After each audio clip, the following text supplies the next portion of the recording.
On a bright summer afternoon, Arif rode his bicycle along the winding paths beyond his village, looking for an adventure.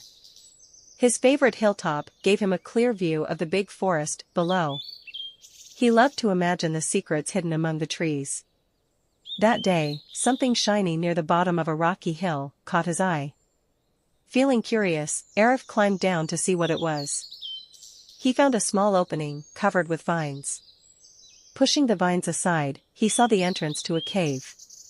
Cool air flowed out, carrying the smell of damp earth.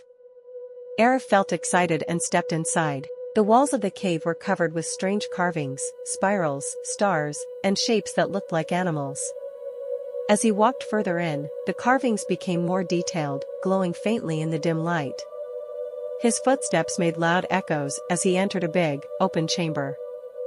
In the middle of the chamber was a stone pedestal. On it sat an old, dusty bell. Around the pedestal, the floor had strange symbols that formed a spiral leading to the bell. Arif was curious. What would happen if he rang the bell? After thinking for a moment, he gave the bell a light strike. The bell's deep sound filled the chamber, and suddenly, it echoed loudly in all directions.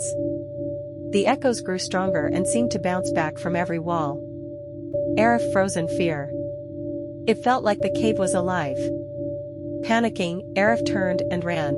His heart raced as he hurried through the dark cave, stumbling over the uneven ground. The echoes followed him, growing fainter the closer he got to the entrance. Finally, he saw the sunlight outside and rushed out, breathing heavily. Arif got on his bicycle and rode straight to the house. When he arrived, he quickly told his grandfather everything. His grandfather smiled kindly and said, "Don't worry, Arif. What you heard was just an echo.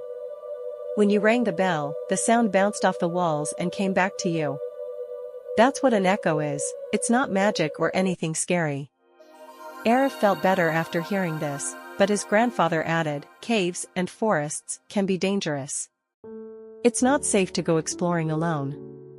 Always tell someone where you're going, and don't go into places you don't know." Arif nodded, realizing his mistake. From that day on, he promised to be more careful in his adventures. The memory of the echoing cave stayed with him, reminding him to be safe while exploring.